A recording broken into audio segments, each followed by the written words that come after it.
Welcome to the award-winning In Wheel Time Car Talk Show. Coming up, we are going to discuss Vanderbrink Auctions.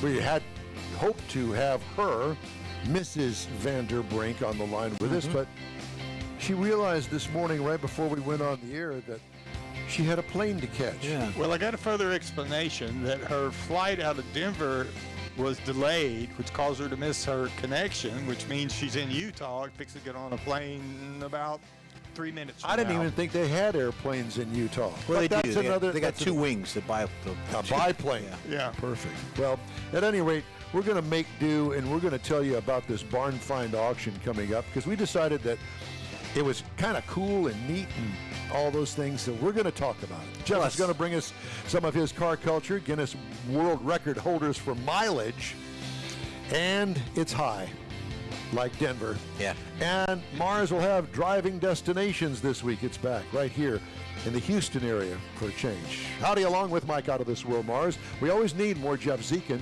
I'm Don Armstrong. So glad that you could join us on this Saturday morning for our live show. If you're listening on a podcast, thanks for doing that too. All right, so we have this auction thing. It's in the middle of nowhere. It's bizarre because it's not going to be broadcast in any way other than if you go to their website called Vanderbrink Auctions. But we're going to bring you some information regarding some of the cars because we just thought that it was really cool. Not only cars, got tractors and all sorts All of stuff. kinds of stuff. How many acres did you say this was, Mars? I thought it was scattered across 100 acres, but I mean, we've got a little bit of drone footage we're going to pull down off of YouTube and kind of share. I mean, it's just, it's amazing to me that there's this much acreage out there in Montana, rolling hills and stuff, and all these vehicles. I mean, there's fire engines and old cars and newer cars. And It sounds like that guy that was out in, was it Washington? No, he was up in British Columbia. That the guy with the long hair. Yeah, the show that you watched. Yeah, it's Resurrection or no, that's not it. Whatever it is, Yeah. doesn't make any difference. And come to find out that he actually didn't own the property. They made him sell all of the cars. He was heartbroken, but he had real hot rod classics on. He in had his. some good stuff. He did. And so, what am I listening to down I'm there? not sure. Is it It's your your phone? It is. My God. What year is it? Is this Stockbroker called him. Is this 1970 or the beginning of the internet? Well, I got too much stuff going on here this does. morning. It's And that's we're never a messed good up. thing when Mars has too much stuff going on. No, it's not. So But we anyway, were saying, Yeah. So anyway, this is a barn find collection that is being auctioned off. I guess the guy died or something. And it's like 100 vehicles or how many vehicles? No, I think there's like 300. 300 by the time they vehicles. count. Anyway, it's a mishmash of stuff. Not all of it is something that you'd be interested in, nor any of us would be And a interested lot of it says this is a pile of parts here that Yeah. it's for Well, that's sale a as typical. parts. That's typical auction. But some of it says for suitable for restoration and So they've kind of drilled it down a little bit for us. yeah, they kind of group together the old fire engines and the pre-wars and the trucks. So this guy's got a sickness that goes beyond this car show. yeah. I don't know how you accumulate. And it's not like it all got drugged there for this auction because if you look at some of the pictures, there's grass growing up and yeah, stuff. it's like, been there a while. It's been there. Yeah. And I don't, down here, if you leave something out very long, it's going to rust. When you get closer to Galveston, plastic will rust on you. So it amazes me that Well, they've you got, would know about that. We don't. yeah, it amazes me that We live in the big city. Swimming pools, movie stars. In fact, we're going to the cement pond after this. Yeah. Did you ever see the cement pond, by the way? No. There are pictures of the actual studio. Yeah, it was a where they studio set cement up pond, yeah. the cement pond. Looked like it was outside, but no. Yeah. It was on a soundstage in Soundstage? Hollywood. Yeah. And you go, that's the cement pond? Cement pond. That's it. Because you had to climb up basically to get on the stuff around Yeah. the raised pool. floor so that you have the pool. Yeah. Yeah. Well, Anyway, so I'm ready to do this anytime that you guys are. So how do you want to start, I'll Mars? fire it This up. is your Well, deal. I'm sitting here trying to get caught up because I got distracted. Distracted, that's what it is. Distracted. So this is an auction that's called the Montana Barn Find Auction. And you can go to Vanderbrink, one word, VANDERBRINK auctions.com, and you can find the collection there. There are also videos and I guess stills over at YouTube. Yeah, you can There's there's some, a lot on YouTube. yeah. She also does narrations of some of the things that she describes. We found one it's a short video. Let's pull it up There and take it a is, look at it. and it's about 2 This minutes. is drone footage. footage. This is video? Oh, there you go. All right. Well, there's a fire truck. Yeah. Well, look at that. It's one of those convertible fire It's trucks. a swivel too. The swivel. Oh, yeah. ladder. And what they did, once they opened it up, since it's online, she said there's no cellular service out there because we were talking about trying to do it from there. So they couldn't. She said you can't even call 911 Look at from those. there. Look at that. That's nice. That's an old Plymouth there. Plymouth wagon. So they've had this. You've been able to go out there and look at this for like 6 or 8 weeks. That you can go out there and look around. And then we're go just back. now finding out about it. Right.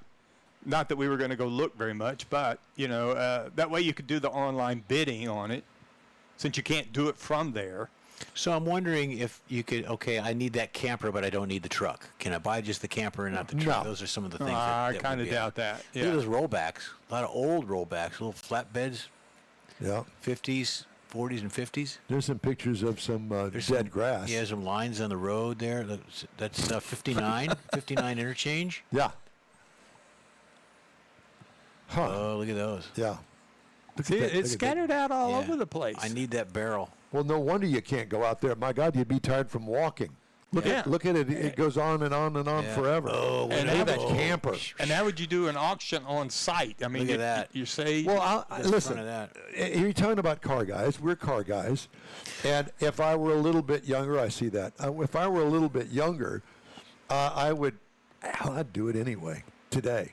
Go out there, drive out there early in the morning, get my walking shoes on, get my mall walkers on, and go out there. And it's not that big of a deal. Go out there, go look around. yeah. I would have opened it up to the public. I wouldn't have said it's online auction only. Well, why? I want to go out there and I want to see that There's a C10. Riviera. There's a Riviera right There's- there. It's a yep. Cadillac. And then you just see the 30s, the 20s, and 30s. collection. Yeah. Yes, I saw that. I saw that. I'm going to go back. I want to look at that. I think we need to. Very nice. We need to look at ovens and stoves and stuff. But at any rate, I think it'd be really cool to go out there. I don't know why you can't. You might have a hard time trying to find the place. Mm-hmm.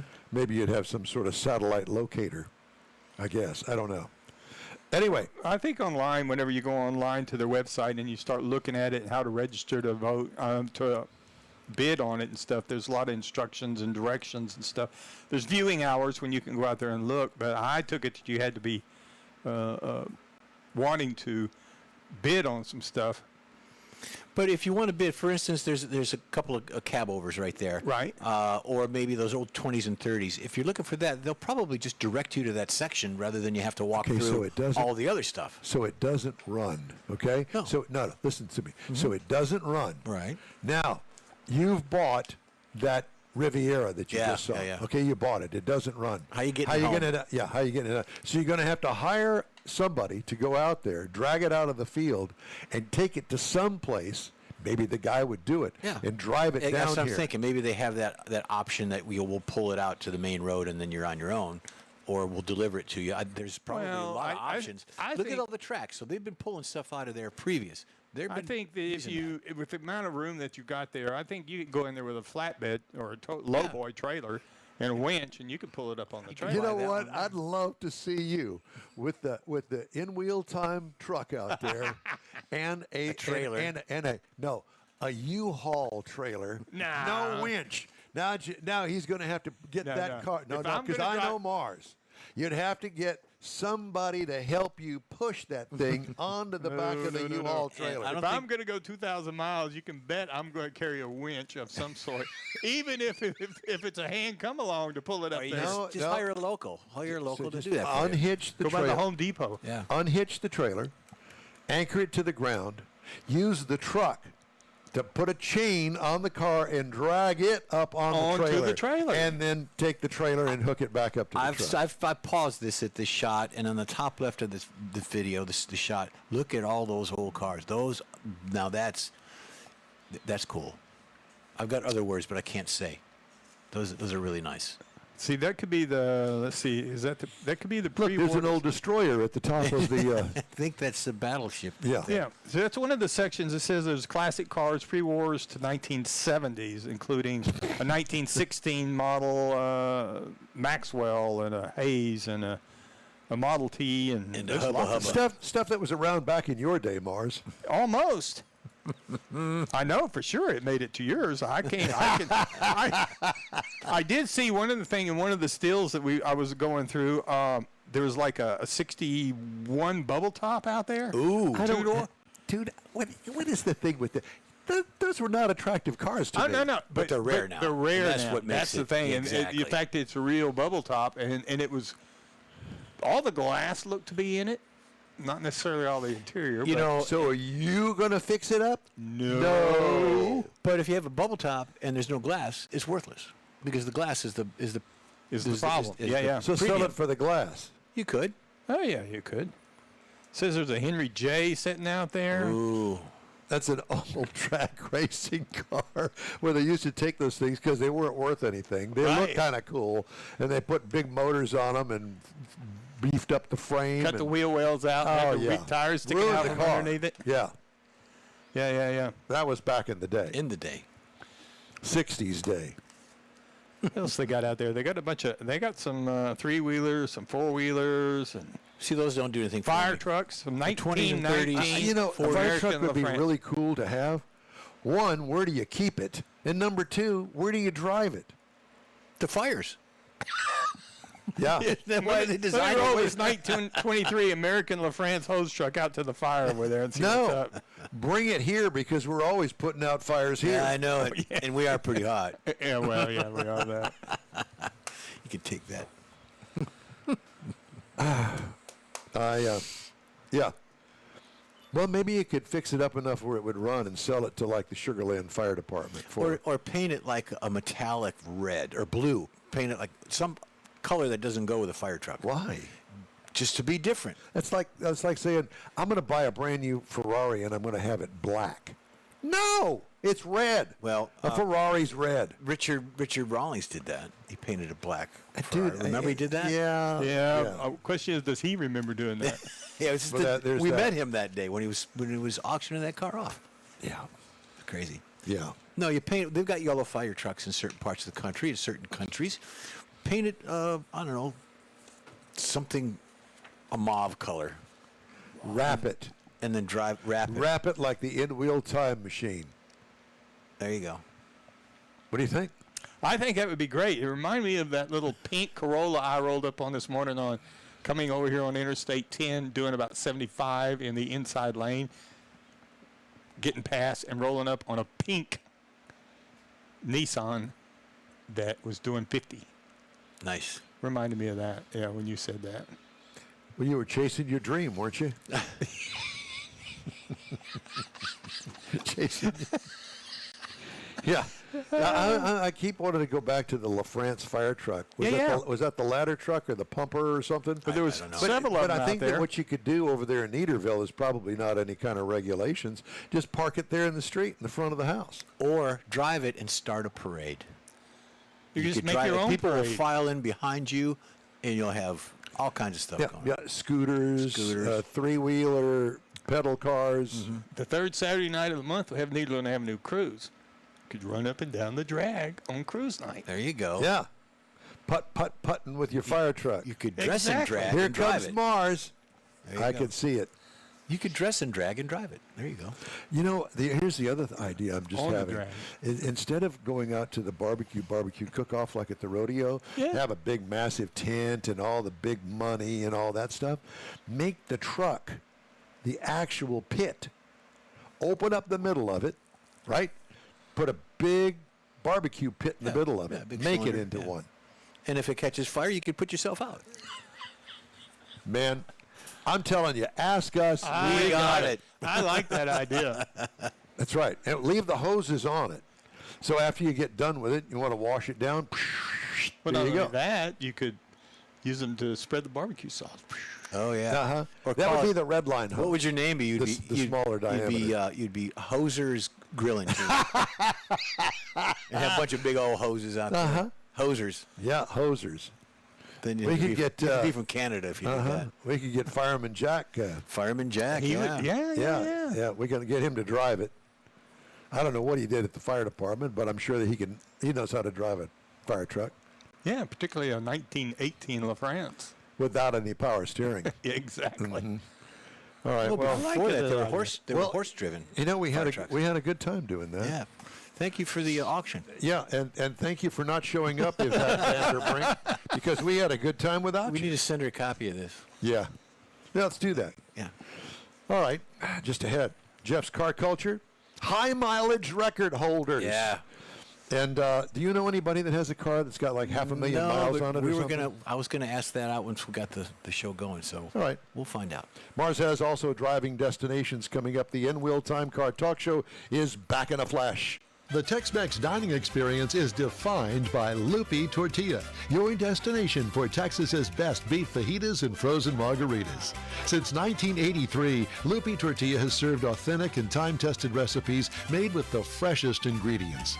Atmosphere is part of the award-winning experience at Lupi Tortilla, all developed in a little house near Highway 6 and I-10 in West Houston. Visit any of the Lupi Tortillas and you'll see the same attention to detail in each and every location. Start your Lupi experience with queso flammeado and guacamole, along with a classic frozen margarita. Dine on famous Lupi beef and chicken fajitas, or pepper shrimp brochette, or a fish or vegetarian entree, and finish with a scrumptious flan for dessert. Find Lupi Tortilla in Houston, College Station, Beaumont, Austin, San Antonio, and Dallas-Fort Worth. There's a Texas location near you. The recipes are authentic and time-tested. The ingredients always fresh. Lupi Tortilla, he's pretty good. Apple or Android, In-Wheel Time podcast can be found everywhere, on the stream and through downloads. Whether you're on the road or at home and jonesing for a different kind of car talk show, give In-Wheel Time a try. Honest new car reviews, fun, informative interviews with real car people, weekly automotive news, features like Jeff's Car Culture and Mike's Driving Destinations, all on In-Wheel Time. Check us out on SiriusXM Podcasts, iHeartRadio, or while you're shopping on Amazon, through Amazon Music. InWheelTime.com has a list, and we know you love lists. All right, the In-Wheel Time Car Talk Show is back home in the Sugar Shack Studios, and we hope Don? you'll join. We have a request from San Antonio, a listener in San Antonio would like Yes. to know what that barbecue spreader on the fire truck hose sounded like again. He wasn't sure he caught that.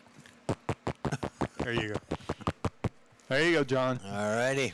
Thank you, John. Phone lines are open too, by the way. If you'd like to comment about our sound effects, just go right ahead. We hope that you'll join us 10 to noon Central Time every Saturday for our live rendition about all things automotive. Thanks for being with us today. Time now for Jeff's Car Culture. All right, and here the we go. Guinness World Record holders. Car, you've got high mileage on you, so you should be right in here, Don. Thank you. Many I of do. these cars. Well, go ahead. No, you got to get it up on the screen. I thought I did. There you go. You did. Okay. Now, Many of these cars never see 100,000 miles on the odometer. There are owners like the ones that in these lists, owners who keep their cars far beyond manufacturer's predicted lifespans, whether out of necessity or just pure love for the vehicle. This first one is a 1964 Porsche 356C. Last known mileage on this is 1 million miles. How about that? Gary Newmark received this 1964 Porsche as a graduation present from his father in the mid-60s. Now, over 50 years later, this gentleman drives it daily. It's a blue one, and he's nicknamed it Blue. In 2013, the odometer showed 980,000 miles, and as the story goes, he was about to have all the media cover the rollover to the million. Along with a stroke. Right, but the car got stolen. So he figured that those plans are dashed. They found the car down the street because they couldn't properly hotwire it, those villains. So luckily he found it, and he did roll it over, and you can see the actual rollover of the car hitting 1 million miles on YouTube. So go Now, ahead. not literally rolled over. No, roll over the mileage Gotcha. of the odometer. Right. The next one is the 1983 Lincoln Town Car, 1.3 million miles. If you're going to travel 1.3 million miles, Let's do it in that. it's best to do something with a pair of bench seats molded after your grandmother's most comfortable couch. The owner of the Lincoln Town Car drove it across the country on many occasions. He squeezed out 22 miles a gallon on the massive V8 the whole time. He maintained it at a Lincoln dealership for its entire life, never broke down once, he claims. And to see this stellar reliability from a Ford is great. Now, So the interior, did it have kind of a musty, mothbally smell since it could have been Grandma's closet? Could have been Grandma's closet. But 2 weeks after this rolled over, Ford recalled it. The next one is a 63 Volkswagen Beetle. Last known mileage, 1.61 million miles. Mechanically speaking, Beetles are famous for their brutal simplicity, ease of repair, but not necessarily reliability. Yet this one covered an astonishing 1.61 million miles. It wasn't easy. The owner reportedly went through 7 engines on the way to this 1.6. He reached it in 1987 after buying the car in 63. That means he covered about 183 miles per day this whole lifespan of this vehicle. So there you go. That's kind of unbelievable. The next one, Up Mike. and down the Hardy Toll Road. Yeah, the next one is a 63 Plymouth Fury, last known mileage 1.62 million miles. Sometimes the reason for a car never making it to high mileage number is completely out of the owner's hands and pure bad luck. In this case, the 63 Plymouth Fury was a taxi in Montreal where it kept good care by the owner and the whole time he had it, but in that time he estimates he carried some 800,000 passengers across the city. Came within a few miles of the Guinness World Record in 1999 and a truck hit his car, totaled it, so it's gone. So there you go, so much for that. The next one is a 1976 Mercedes-Benz 240D, 2.85 million miles. You know, none of these cars are really cool. They're just nerdy. They're drivers. Well, They're they're turdy cars. Yeah, I mean, it's 2.85 million miles. The first car of this list to travel over 2 million miles, doubling the mileage count of some of the cars earlier that we talked about. It belonged to a Greek taxi driver. There's kind of a theme here. Now, a taxi driver Got a can afford that California kind of license car? plate. Who reached an astonishing 2.85 million miles in 2004. Mercedes-Benz recognized the longest-running vehicle in the company's history, gave this guy a C-Class for his taxi duties, and they put the 240D in the Museum of Mercedes. So how about that? The last one is a biggie. It's a 66 Volvo P1800, 3.25 million I miles. saw an interview with the guy that has that car. Fitting that Volvo would hold the Guinness World Record for the high mileage, although the P1800 wasn't just any Volvo. It was a beautiful and comfortable sports tourer. And its owner, Irv Gordon, which we don't know, used it for his true intention to purpose long-distance driving across the United States. Irv achieved an astounding mileage count of 3.4 million miles in 2014. He claimed that the secret to longevity was regular oil changes, closely following the manufacturer's maintenance guidelines, and keeping the car clean. Irv kept driving the Volvo until sadly he passed away at age 77 a few years later. The car outlived him. Yeah, car outlived him. Reportedly, odometer showed 3.25 miles. Rest in peace, Irv. By the way, speaking of which, Greta Rogers, my 6th grade teacher, she had one of those. Really? Yeah. She was a pretty blonde lady, married. Don't know if she had any children or not, but she had one of those. And it was so odd. It was a cool car, especially back when it was new. It was a very cool car. Nobody else. I never knew anybody that had one other than her. Right. So apparently, she or her husband were into cool cars. Yeah, was it red? You know, I believe it was, Oh, cool. but whatever. All right. Mr. Mars has this week's driving destinations. So I found a few more places around Houston that I wasn't Are aware you just of. afraid of tiptoeing out of the state of Texas? Well, no, we're going someplace else, but, you know, our core audience is here in Houston, so we're going to go to Dallas and San Antonio over the next couple of weeks before school starts. And then right after school starts, we're going to have one for the other portion of our audience. Oh, county jail. We're going to find some speakeasies. We're going to go to the county jail. Speakeasies? I wouldn't know anything audience. about those. I know a lot about taverns, though, in Wisconsin. No, we're going to be talking speakeasies. So we're talking about Chicago? Talking about Houston, Dallas, and San Antonio speakeasies. Okay. That's what makes them a speakeasy. and- You don't know about them. 3 weeks is bordellos. Yeah, well, now that we're going to save that for the Christmas holidays. Bordellos or Portellos? Bordellos. Yeah, that too. Okay. All right. So, one of the things I found around Houston was the 1940 Air Terminal Museum. Now, this is it's an Art Deco terminal at the Hobby Airport, and it opened in 1940, and by then it was the sole commercial air terminal until 1954. So what they've done now is they've recreated this with a lot of the women Air Force Service pilot uniforms, airline memorabilia, vintage models, and a lot of other things that go back to that early flight and civic heritage. If you're into that kind of thing, this would be a neat place to go in the hot. They actually have wedding receptions over there, weddings, all sorts of things over there. Oh, yeah, You can rent it out, yeah. Very good. The other thing I found that was kind of neat was the Shark Voyage at Houston's Downtown Aquarium. Now, this is an underwater train ride that takes a loop through the 200,000-gallon shark tunnel. Now, this is where you got sharks going all around you. Riders kind of glide past sand, tiger sharks, brown sharks, and an 18-foot sawfish while learning about shark conservation. And it's pretty cool for all ages. Then you can, if you want to get out and get wet and wild, go to Lagoon Fest. Now, this is down in Texas City, but it's a 12-acre Crystal Lagoons experience complete with white sand beaches, cabanas, lounge chairs, paddle boards, kayaks, and bumper boards. They also have some flow rider surf simulations, a lot of things that you can set up and do, including, and they have food trucks and swim up bars. Board? Bumper board is Bumper boat. Did I say board? board, yeah. You did. My bad. Okay, so it's bumper boat. Board is for the guys that are really tough. They don't need it's all wood. Never mind. This whole segment's boring. Yeah.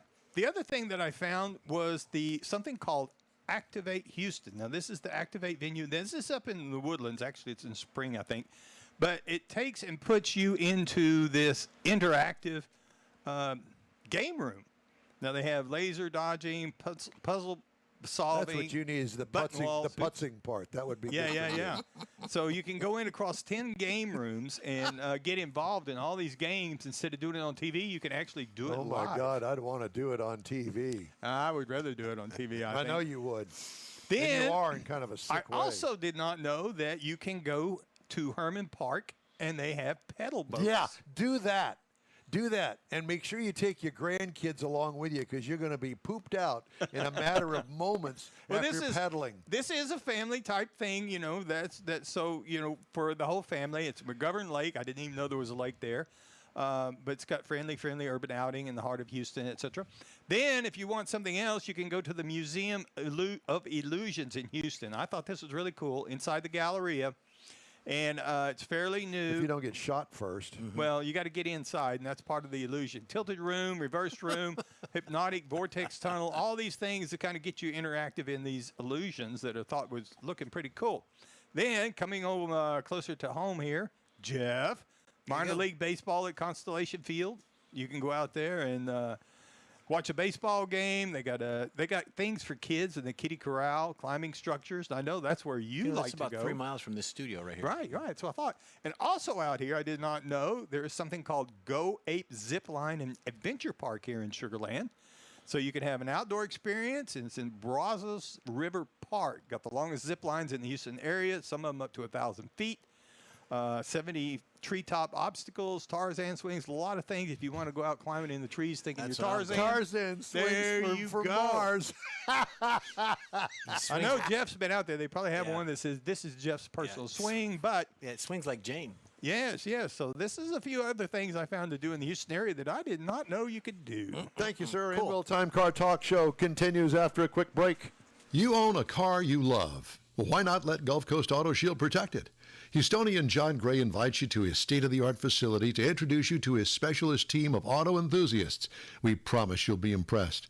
Whether you're looking to massage your original paint to a like-new appearance, apply a ceramic coating, install a paint protection film, nano-ceramic window tint, or new windshield protection called ExoShield, Gulf Coast Auto Shield is where Houston's car people go. Curbed your wheels? Instead of buying new, why not have them repaired? How about a professionally installed radar detector? Gulf Coast Auto Shield does that too. Get a peek inside the shop and look at the services offered by getting online and heading to gcautoshield.com. Better yet, stop by their facility at 11275 South Sam Houston Tollway, just south of the Southwest Freeway, and get a personal tour. Gulf Coast Auto Shield is your place to go for all things exterior. Call them today, 832-930-5655 or gcautoshield.com. The award-winning In-Will Time Car Talk Show now reaches 5.3 million folks each year.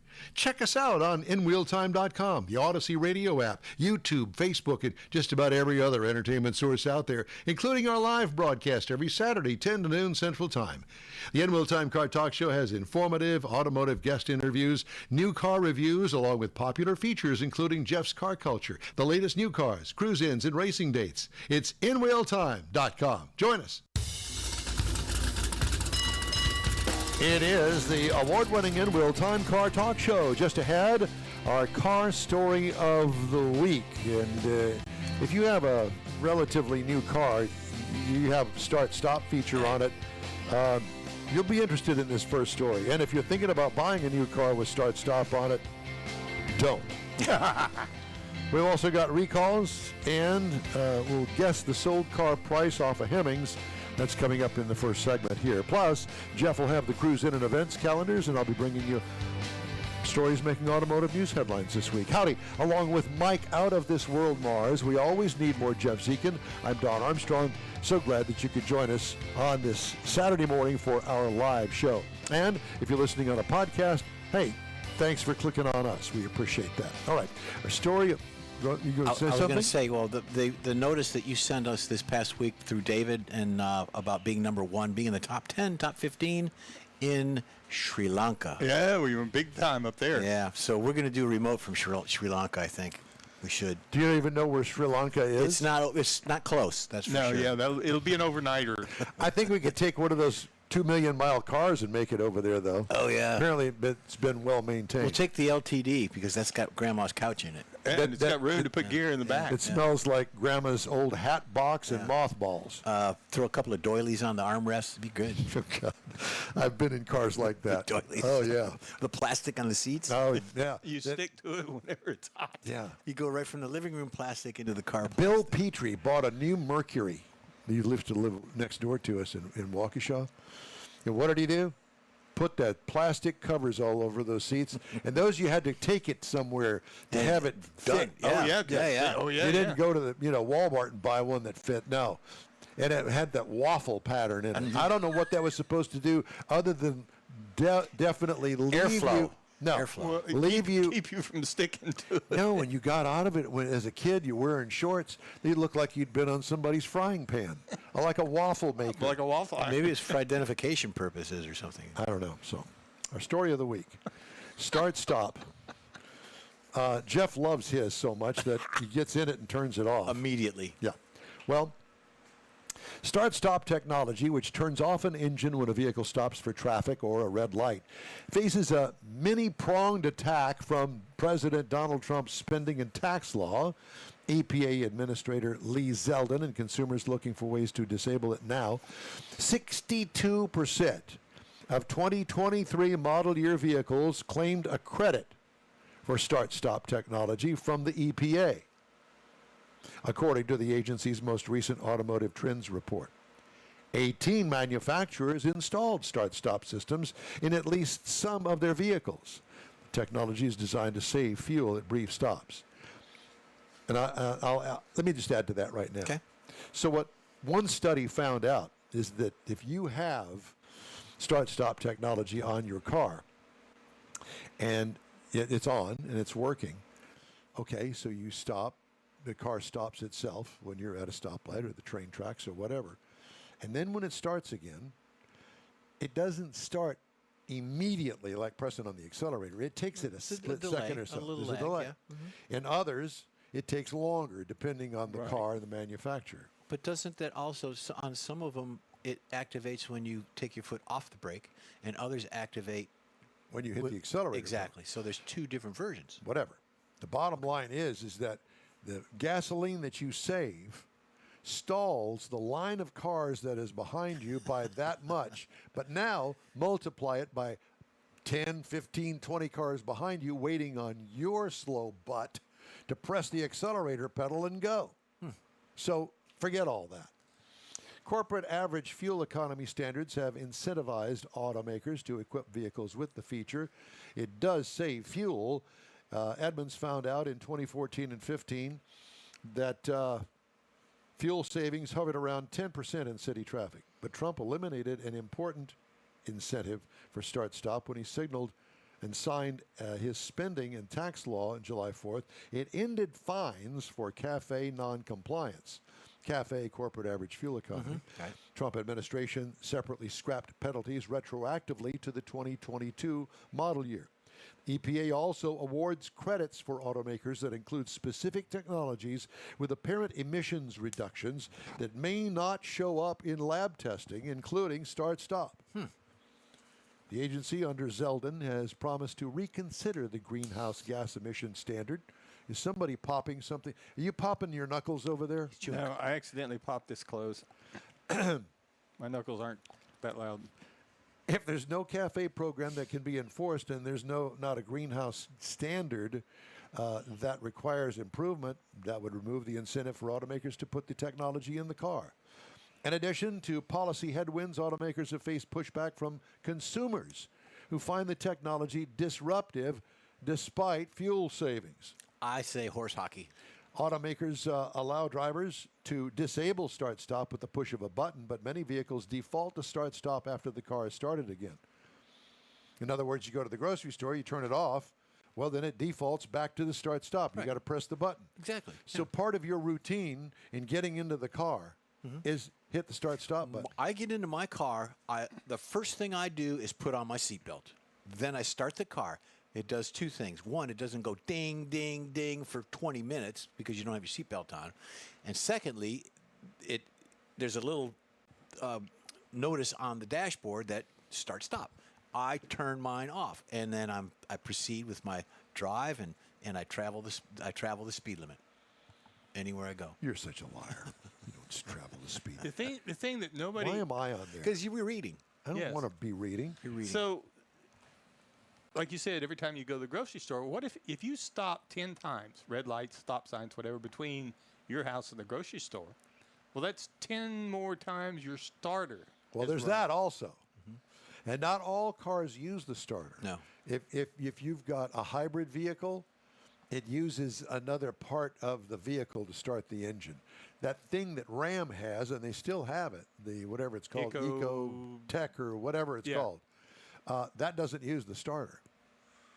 It uses a battery and an electric motor because it's a motor generator That's true. That's true. on the engine, and so it doesn't use the starter. Well, let's get back to the mileage. so thing, here we because go. the mileage is important too. I got 32 miles to the gallon on my vehicle last week. Insurance company Direct Line surveyed more than 2,000 drivers in the UK in 2024 and found 27% do not use start-stop often because it's actively annoying. Very active. E-commerce sites such as Amazon are Just replete saying. with start-stop eliminators, Jeff, including cables that plug into a port to simulate the disable button being pushed. So you Yeah, okay. could buy one. Yeah. Social media users have shared workarounds such as putting less pressure on the brake pedal to prevent the engine from turning off and using a trailer light tester to trick the vehicle. Drivers also express concerns that start-stop wears out engine components, but suppliers and manufacturers such as Continental and Ford say there's no additional maintenance required for start-stop systems. Baloney. No, I firmly believe that. You don't really have to do anything else for it. They're not saying it doesn't wear out faster and you're not going to have to replace it faster. It's just there's no additional maintenance for you to do that wear out faster. The EPA declined to provide more details about how it plans to improve start-stop technology. Start-stop technology is a feature in automobiles that frustrates millions of America, including Jeff Heitzman and sometimes me. I just gave up on it and just let it do its thing. Please stay tuned for more information about how EPA intends to address the issue, according to the agency. For environmental advocates, start-stop seems like a non-issue. I think people tend to like saving money on gas, and if not, it can be disabled, said Albert Gore. Wasn't he a vice president that invented the internet? He invented the internet, yeah. Executive director of Zero Emission Transportation Association. He invented the start-stop too. Yeah, Zero Emission Transportation Association. There's a guy that Right I want after to he buddy did the up with. internet. Yeah, something like that. All right. I don't use mine. To me, it's a hazard. It's a headache. A couple of recalls, and the first one right out of the box is for Ford Motor Company.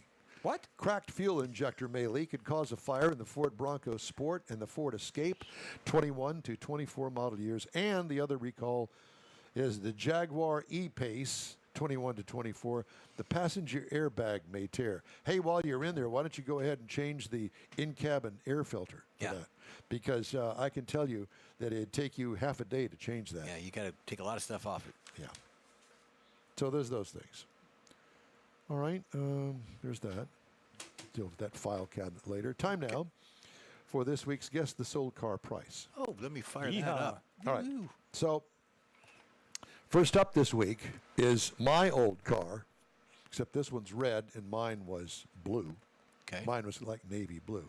A 1977 Chevrolet Corvette with about 2 horsepower. I'm trying to get it up. It wasn't actually 2 horsepower, but it was close to it. It was pretty close. Yeah. What do you think? That looks completely stock, fresh, new, cool, clean, all of that, with no horsepower. 77 Chevy Corvette. How much did that sell for? Mr. Mars, you go first. I'm going to say 22. Jeff Heitzman says 15. I'm going to go 17.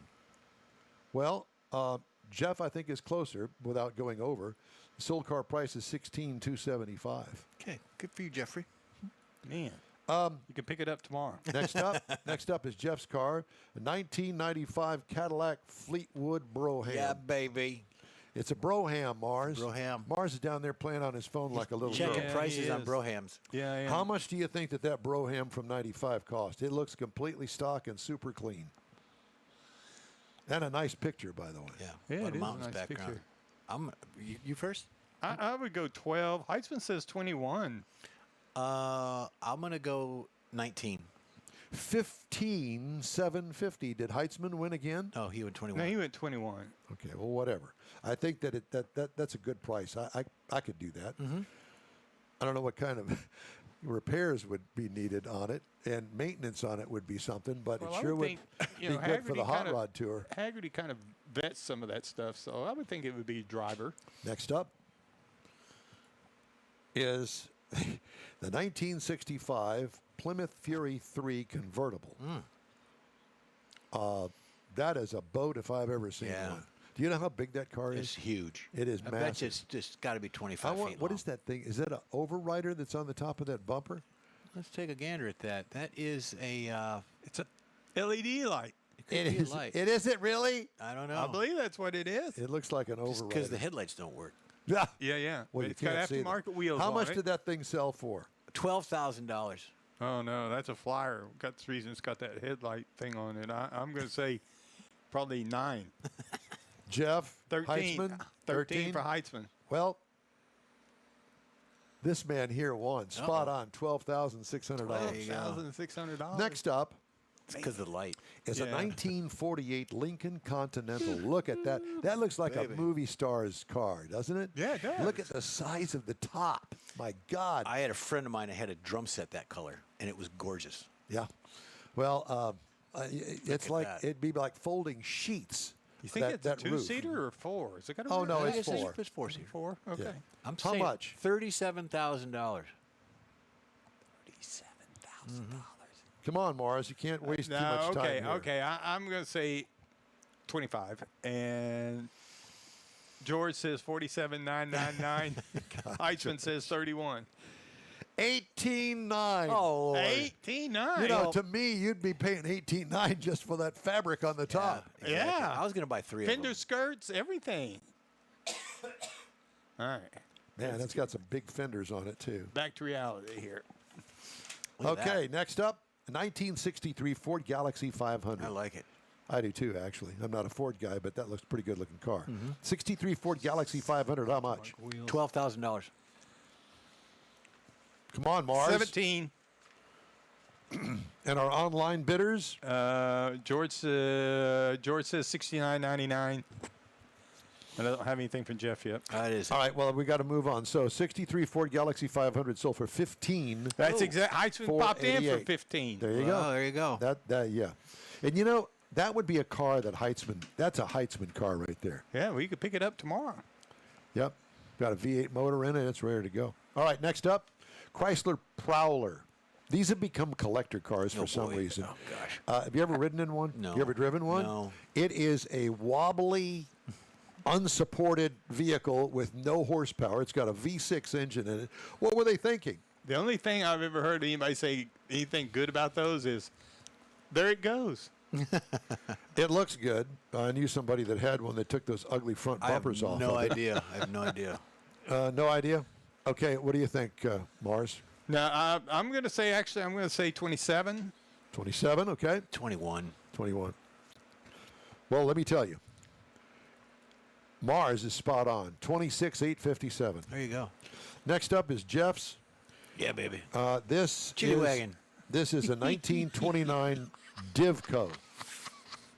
It's a 1929 Divco. And it's got a trailer. Look at that yellow trailer. Does that come with it? Let me see. No, it's not That's a a trailer. trailer. It's a dumpster. And it's not on fire. Which that thing needs to be in. What's this? It says something. It's an ice cream It's an truck. Coolest ice cream truck They on the put it in an planet. ice cream truck. How much? Something be chilling. Yeah, how much? $14,000. I'm going to go Mars? 12. Heisman says 9. 25.2. What? Well, Yeah. it comes with Well, the that's garbage. because of the dumpster. You get the dumpster, The dumpster on with wheels. it. that comes Okay, with it. next up, this was a cool car. This is. 1941 Packard 120 Woody. 37,000. I'm right off the That's top. a I win. monster there. Look at that roof. I'm going to say 34. 34. Our online bidders, I think George is kind of coming in a little late there. He says 13,999, Oh, but that no. may have been for the ice cream truck. so this Packard 41 120, Packard 120, sold for $73,500. Nelly. Well, wood's gone up a lot. Yeah, it certainly has. Well, yeah, but is it morning? And our wood? last car of the morning is going to be a 1975 BMW 2002 BMW. People like these cars. I don't know why, but I guess it's a BMW. So Bumpers whatever. crooked, tires are bald, ugly color. I'm going to go 12,000. Mars, Unfortunately, you're right. Everybody likes them, so I might jump up to 14. I think Jeff's pretty how much. about $8,250? Good night, good luck, and sayonara. All right. Martha? Coming up, Jeff has the cruise in and events calendars, and I'll have stories making automotive news headlines this week. Stay with us here on the award-winning and Wheel-Time Car Talk Show. We continue after this brief break. The Tex-Mex dining experience is defined by Lupi Tortilla, your destination for Texas's best beef fajitas and frozen margaritas. Since 1983, Lupi Tortilla has served authentic and time-tested recipes made with the freshest ingredients. Atmosphere is part of the award-winning experience at Lupi Tortilla, all developed in a little house near Highway 6 and I-10 in West Houston. Visit any of the Lupi Tortillas and you'll see the same attention to detail in each and every location. Start your Lupi experience with queso flameado and guacamole, along with a classic frozen margarita. Dine on famous Lupi beef and chicken fajitas, or pepper shrimp brochette, or a fish or vegetarian entree, and finish with a scrumptious flan for dessert. Find Lupi Tortilla in Houston, College Station, Beaumont, Austin, San Antonio, and Dallas-Fort Worth. There's a Texas location near you.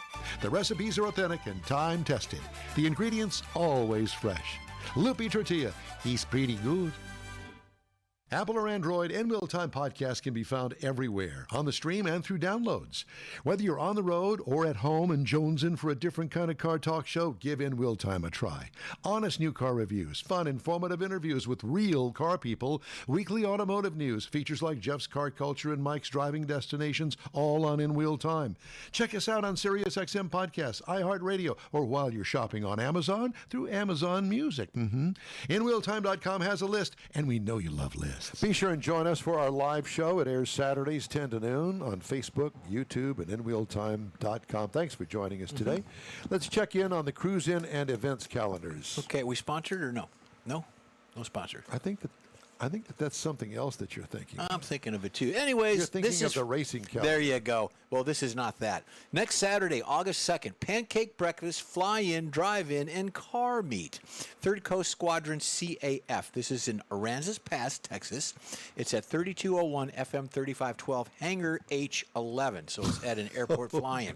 The commemorative Air Force and at the Maxine Flournoy Third Coast Squadron Museum and Hangar will post a That's pancake. Maxine Flournoy. That's what I just said. Okay.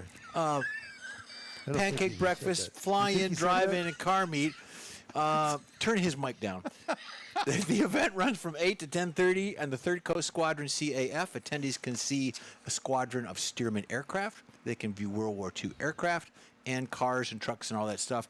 You will be served a pancake breakfast with sausage, fruit, coffee, and juice. So there you go. How much is it? It doesn't say. It's all complimentary, evidently. Do you know what CAF means? I can't tell you on air. Cars. Well, it for- used to be the Confederate Air Force. Now yeah. it's the Commemorative Air Force. Commemorative, yeah. CAF. I figured I know Jeff you had said it. something. Cars for Kids car meetup next Saturday from 9 to noon. It's the Hardin County Boys and Girls Club. It's at 1005 North 5th Street in Silsbee, Texas. Go out there, support the Boys and Girls Clubs. They're going to be doing some back-to-school stuff for the kids. Are they going in the to make any surrounding area. pancakes over there? No. It's probably going to be sausage biscuits. I'm not sure. The next one we I hate have is biscuits. All-Star Car Show at Dankin Park. This is coming up next That's Saturday. Dyken Park. That's the new baseball stadium. Turn his mic down. 10 a.m. to 5 p.m. down at 501 Crawford Street, Houston, Texas. All-Star Car Show set to take place at the Dyken Park in Houston, which is the baseball field. It used to be Minute Maid. You know that. The event's from 8 to 5. It features all kinds of stuff. They're going to have cars on the mezzanines and things as you walk in, so that'll be kind of cool. Save your money. If you thought about going to a car show this weekend, save it and go to that one. Yeah, that would be pretty cool. And then the last one I have is the Vintage Celebration with the 2002 Forever chapter. This is the Vintage Celebration of BMWs in West Houston. It is at 20822 Katy Freeway in Katy, Texas from 9 to noon. It's all your BMW buddies out there as well. I wonder if they know about that one that just sold this week for $8,000 on Hemmings. That yellow been. BMW. Could have been. Maybe it's one of those guys that bought it. Might have been. Go out there and check out your Dyken Park and, I'm gonna- and your I'm gonna go- CAFs and all that. I'm going to go ahead and cut my microphone off now. I'm a little late, I think. New vehicle owner satisfaction is high across brands in both premium and mass market segments this year. So if that's your thing, that you've bought a new car, well, good for you. With improvement in all categories of owner satisfaction, according to the J.D. Power 2025 U.S. Automotive Performance, Execution, and Layout Study. I'm not sure what that means. I guess layout for the sun or what? Could be. Overall owner satisfaction was 851 out of 1,000. Wow. That's pretty good. Yeah. Up 4 points from last year and the highest level since the study's redesign in 2020. Scores in all 10 categories of owner satisfaction improved compared with last year for the first time since 2019. Categories with the highest gains were led by fuel economy with that start-stop feature with an improvement of 13 points, followed by infotainment and interior rankings, both up 6 points.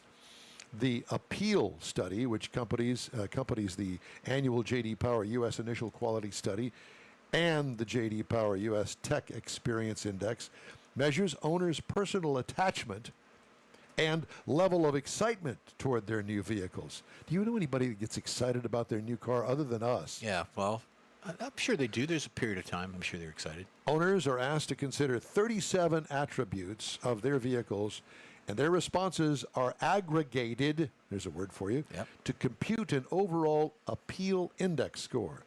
This year's study based on responses from 92,000 owners of 2025 model year vehicles surveyed after 90 days of ownership. That would be you, wouldn't it? Responses were collected from June of last year to May of this year using vehicles registered from March to February. I'm still getting notifications that my warranty is going to expire. the new car warranty, buy more warranty. It's a scam. Yeah, it is a scam. My mom gets those too for her 2002 car. You know, I don't get those anymore for the Corvette because it's past even The 25 years. Yeah, it's past even all of the rip-off warranty people. But you could buy one because you got low mileage. But it's out of date on the car's age. Yeah. You could do it because the Correct. mileage, but not on age. Premium brands had an average index score of 881, led by Porsche for the second consecutive year, with a score of 890. Following were Land Rover and BMW. Acura with a score of 851, and Audi with a score of 850. Those ranked lowest among the premium brands. Average index score for mass market vehicles, 840, with the highest scores being Mini. Never hear of Mini anymore. No. Not unless Dodge with at Mickey. 868 and GMC at 852. I know a guy that bought a GMC pickup truck, and his was one with a bad engine, so I don't know how man. it scored at 852. This is Mini's second consecutive year in the top spot. Lowest ranking brands in the segment were Subaru at 832, Mazda at 828, and Chrysler at 813. General Motors second quarter net income dropped 35% to, Wow. get this, $1.9 billion, with import tariffs costing the automaker $1.1 billion since the president began imposing them in April. GM said its global revenue declined 1.8% to $47.1 billion in the quarter ended June 30th. Adjusted earnings before interest and taxes fell 32%, ouch, to $3.04 billion. North American pre-tax profit fell 46% as well. Wow. I hate those number stories. They're just boring, don't you think? Yeah, the people got to. The people that do the survey, they're numbers people. So And our last story in this segment. Longtime Arlington, Massachusetts Chevrolet dealership is suing its boss, GM, to block the establishment of a new point within its relevant market area, a point meaning another dealership, contending the automaker failed to establish good cause under the state's dealer law. The proposed new dealership in the Boston suburb of Waltham would cause irreparable harm and economic damages. The suit by Merrick Chevrolet says it's been a Chevrolet dealership since 1936, and the complaint describes it as a successful and profitable one with about 107 employees. June 16th filing moving the case from state to federal court. GM said Merrick Chevrolet's request injunction would cost GM substantial sales in a market territory with a high potential. According to the complaint, GM notified Merrick Chevrolet in February of this year that it intended to add the point about 5.6 miles away from the other dealership. yeah, 5.6 miles. Two dealerships within 5.6 miles of each other. Yeah. No. That'd be I'm thinking ours are like 15 to 20 apart. Now, this Chevrolet dealer, a lot of times they'll do Chevy, GMC, Cadillac, Buick under one roof, under one floor plan. But, not in a big city, well, generally speaking. right. Well, they have them here. I mean, they've got combo stores like that, too. But you would think that Ford, they wouldn't mind if a Ford dealer moved in down the street. But since it's GM, yeah, I kind of agree with them. Well, yeah, I mean, you know, What is the population? clashing And- with each other. Yeah, Right. exactly. Makes no sense to me. Yeah. You're not going to bleed any of the cross shoppers off. Settle it with mud wrestling. There you go. Do you have any car dealerships in Neaterville? Sure we do. We have a Subaru, Chevrolet, Nissan. In Honda. Neaterville. Yeah, Honda, and we've got a Ram, GM, No Toyota? no Toyota. You got to go Got to to go Beaumont. Beaumont, Toyota, yeah. How far is Beaumont from Neaterville? To where the cars are is about 15 miles. 15 miles. That's it. Yeah. That's not bad. It's like going from here I to... don't. Why did I think it was further? Yeah. I don't know. No, well, because with the traffic and the construction, now that may be a 45-minute drive. That may be why you were thinking it was That's further. why I was thinking that. Okay. Hey, we'd love to hear from you. Just shoot us an email. The address here is info@inwheeltime.com. Oh, look who I see Yeah, I see 'em standing too. by. Yeah, there they are. They're back home. The Hey. Lilienthals are up next. Stay Go with wash us that car. here on the In Wheel Time Car Talk Show. Stay right there. You own a car you love. Well, why not let Gulf Coast Auto Shield protect it? Houstonian John Gray invites you to his state-of-the-art facility to introduce you to his specialist team of auto enthusiasts. We promise you'll be impressed. Whether you're looking to massage your original paint to a like-new appearance, apply a ceramic coating, install a paint protection film, nano-ceramic window tint, or new windshield protection called ExoShield, Gulf Coast Auto Shield is where Houston's car people go. Curbed your wheels? Instead of buying new, why not have them repaired?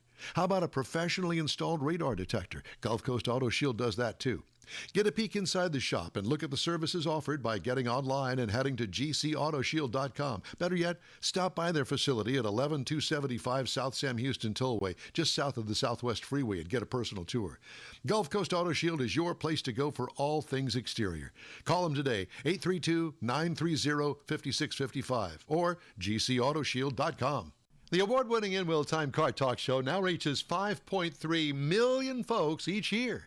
Check us out on InWheelTime.com, the Odyssey radio app, YouTube, Facebook, and just about every other entertainment source out there, including our live broadcast every Saturday, 10 to noon Central Time.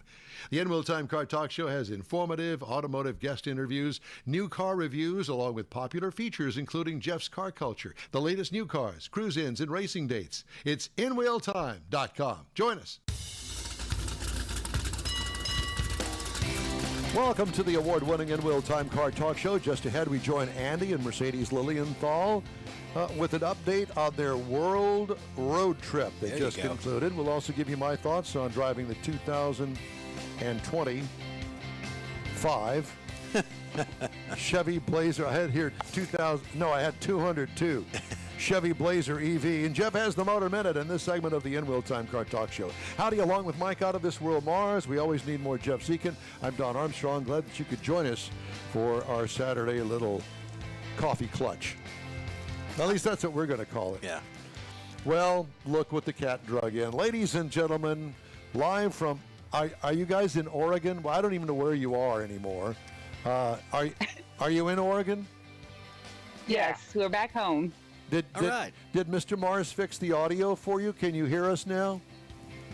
A little louder. We're trying to use this, and we're Starlinked up, so we'll make do with what we can. Okay, well, good, because we can hear you just fine. Just Right, thought right. you'd like to know that. Great. Okay, so you've been on a little trip. Just a little trip. A tad. Yeah. How many miles was that little trip? I was just over 7,100 miles in 21 days. 29 days. 29 days. Oh my God, 7,000 that was miles.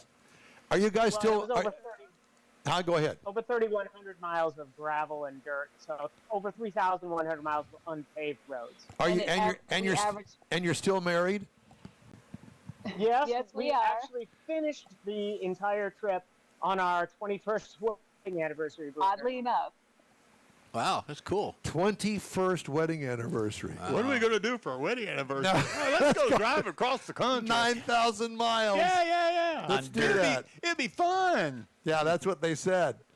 All right. So what thing was this? This was the Transamerica Trail?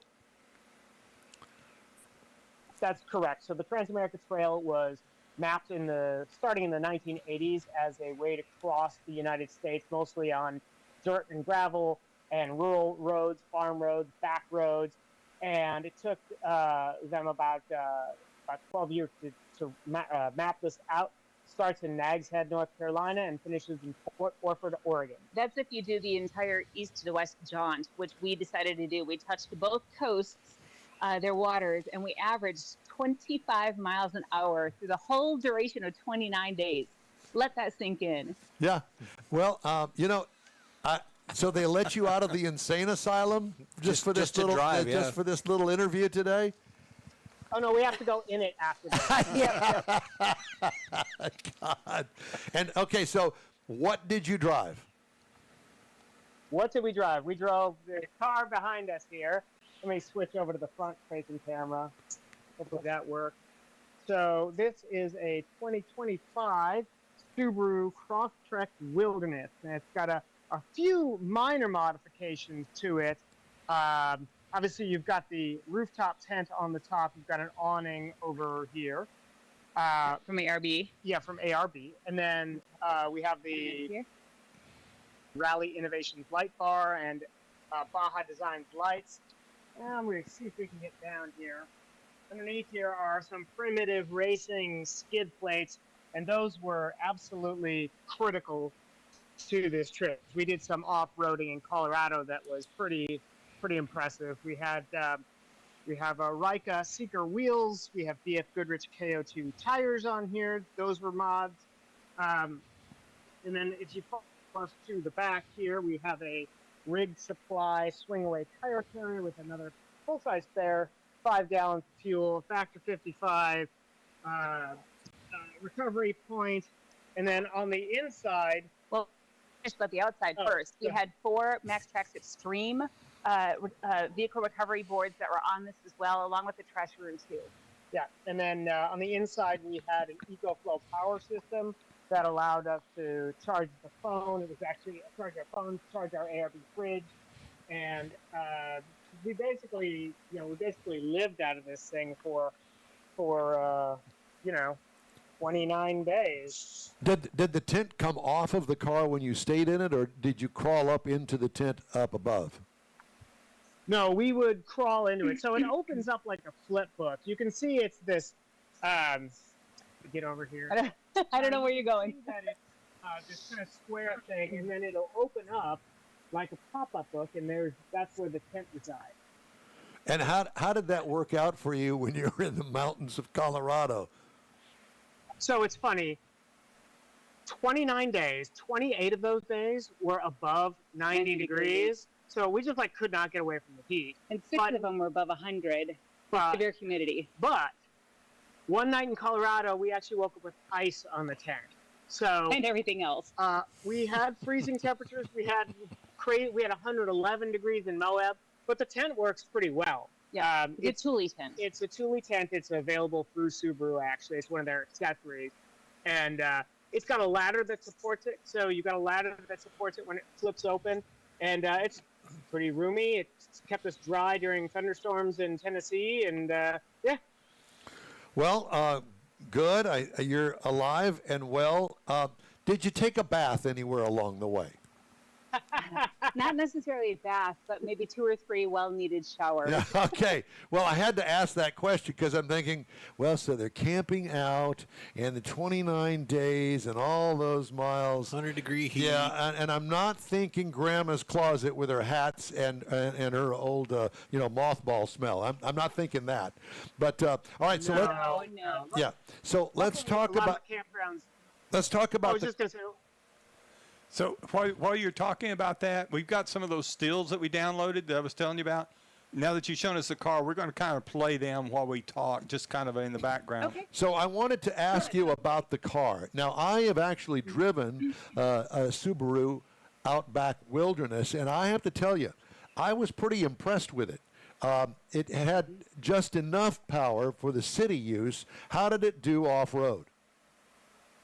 Yeah, that's a great question. So this is actually the Crosstrek Wilderness. So this has the 2.5 liter normally aspirated engine in it, and we went as high as about 12,600 feet. 12,680 feet. You know who the navigator was? Who's counting? And it was pretty surprisingly capable off-road. We have behind us here 3 4-wheel drive vehicles with low range gear and all that stuff. And the Crosstrek with the X mode actually did really well off-road. We had a slightly larger tire size on there, a little bit of a lift in the rear, not that you know, because we had a lot of gear with us.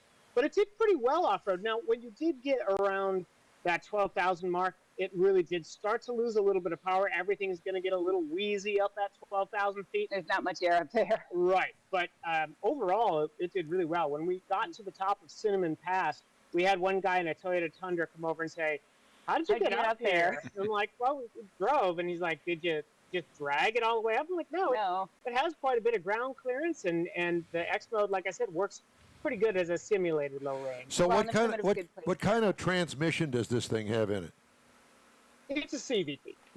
It's a CVT, okay. So it's constantly, obviously, a variable transmission, so you don't have gears.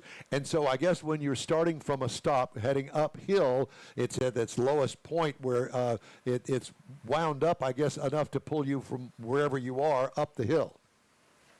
Right. Correct. Yeah, we had one instance where we were trying to go do California Gulch, which is almost 13,000 feet. And there was snow over the easier way up. And so we tried the harder way up, which is much more of a steep incline. Very abrupt. And that was the only time where we simply ran out of oxygen, and the CVT was like, No. Nope. Decided to bypass that route. But otherwise, like 99% of the things we asked of it, it did. It was a mountain goat. Did you have any issues with the vehicle, engine, transmission, anything at all in your truck? No, I'll tell you what. We're standing in front of our own personal Crosstrek here, but this little thing behind us, not her, this thing is well, her too, is incredibly. I was absolutely shocked how stout and durable it is. It doesn't even have it's almost got 7,500 miles on it. It doesn't have a single rattle.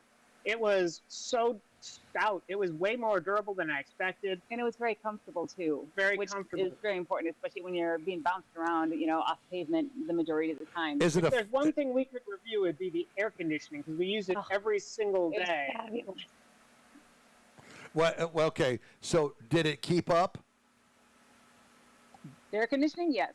Yes. Yeah. The air conditioning never let us down. The whole thing just worked. Every single thing worked. Every modification that we did to this vehicle, the primitive racing skid plates, for example, I would not have done this without those. Well, and the Rig Supply spare tire carrier was so instrumental. We used our jerry can multiple times, and believe it or not, we ended up, I think it was at about 12,000 feet. We gave 5 gallons to a Jeep, a Willis that had a fuel cell, but he was running out of fuel, and so they gave us $20 for it. We're like, hey, we would have paid it forward because you just up there you don't have gas stations, obviously, so. So out of all these trips you've taken in the past year, how does this rank? Top 3, top 5, number 1, since there were no breakdowns, since everything was smooth as silk, how do you rank this one of all your excursions? Boy, I think that would include the Baltic Sea Circle Rally with the Yeah, ID. I think this is definitely top 3 trips I've ever done. Yeah. What was really interesting is like it was within our own country, right? And I mean, like we've both been to all 50 states before, and seeing the states from this rural, perspective was really neat. I didn't know what to expect when we took those first mountain roads. Well, and there were a few dozen different birds. We've got a bird app because we're kind of geeky like that. We heard so many birds every morning that we never even heard of. And, we talked to a lot of locals and we saw how they lived. And that was so neat. And we've traveled all 50 states before, but not in this manner. So for me, I would say probably top 2 of this last year. Baltic Sea Circle Rally with a ID Buzz with Worth Advantage TV that we did 9 countries, 16 days in, and almost 5,000 miles was probably the other best one. Exactly. How did you put together the number of changes, and where did you buy the equipment to make the changes to the vehicle? Yeah, so this has been probably a year in the making, and you can buy a lot of these parts and accessories, like for instance the Thule rooftop tent or the crossbars or things through Subaru directly. The other companies, you can order directly from them online. So Primitive Racing, Rig Supply, Rally Innovations, Baja Designs, EcoFlow. We had our instrumental power setup and alternator charger that was so important for us. We used a Starlink Mini. Those are all available online. I'm sure that there are retailers that sell in brick and mortar as well. How did you decide what items to make that change to buy? All those things. How did you come up with that? Or was it just past experience? A lot of past experience. Yeah. Mm-hmm. For example, Rally Innovations and Primitive Racing, Baja Design. These are companies we've partnered with in the past, and we know them, trust them. The BF Goodrich KO2s, literally all of our vehicles ride on BF Goodrich KO2s or KM3s, and I trust them. I know them. I know how they perform. We didn't have a single flat tire in over 7,100 miles, and those tires, I mean, they took a beating. Yeah, and I mean, for instance, MaxTrax recovery boards. We're used to the MK2s. We carried the extreme boards here because we knew Mississippi and Oklahoma had a lot of flooding and the mud. We didn't want to get mired in mud. But MaxTrax also has a new light board, and those are also good for small SUVs and all-wheel drive vehicles like the Crosstrek here. Well, for instance, I'm really interested in how you drilled down to find out your skid plate, the supplier for the skid plate on it. Why you went with them? Are they the only ones that make a skid plate for this car? No, they're not, but we have used them before. The Crosstrek that we own has their skid plates on it. The owner, Blake Lynn, bought it from a gentleman, Paul Eklund, and I've known Paul for years. And now we've known Blake for a long time, and I knew that their products were top notch. They make a lot of rally car stuff. They used them in TSD rallies before too. Those Yeah. skid plates, So the skid plates were something that we knew we would need, and frankly, had we not had them, we'd probably have a crushed oil pan, a crushed exhaust Yeah. we manifold. would still be stuck up in the mountains if we didn't have them. And they're based here just outside of Portland, so they're local and they're made in the U.S. along with a lot of other companies that we use. How did you mount that great big laptop or whatever it was that you were looking? I just caught a brief glimpse of that. How did you mount that up there on the dash? For you were doing your routing and things. Yeah, so that's a Garmin Tri-Overland, so that's a suction cup mount for it. So me as a navigator, I use paper maps primarily and turn-by-turn roll chart directions, believe it or not.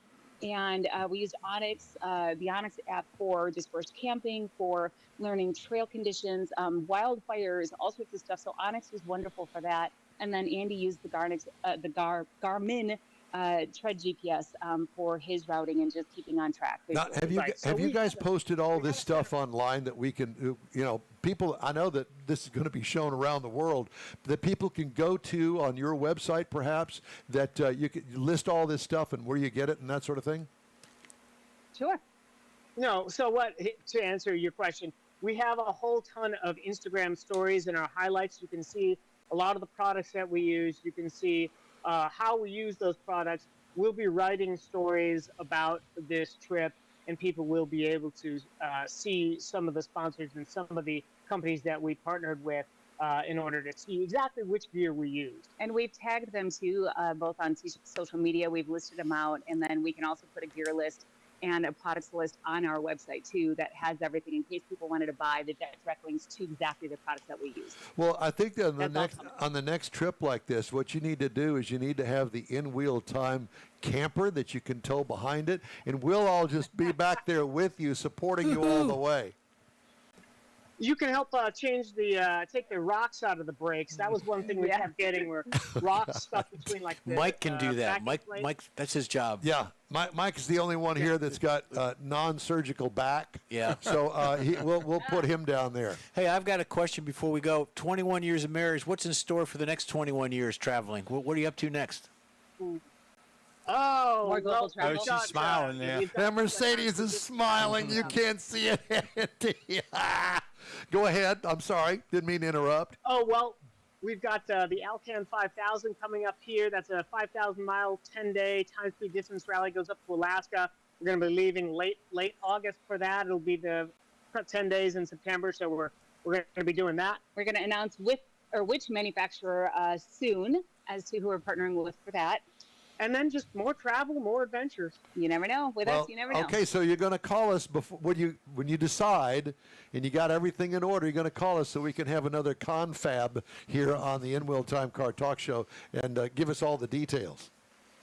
You'll be the Sounds first ones great. to know. All right. Well, we love you guys. Congratulations on a job well done. We look forward to the stories soon, and especially the announcement of where you're going and what you're driving. Sounds good.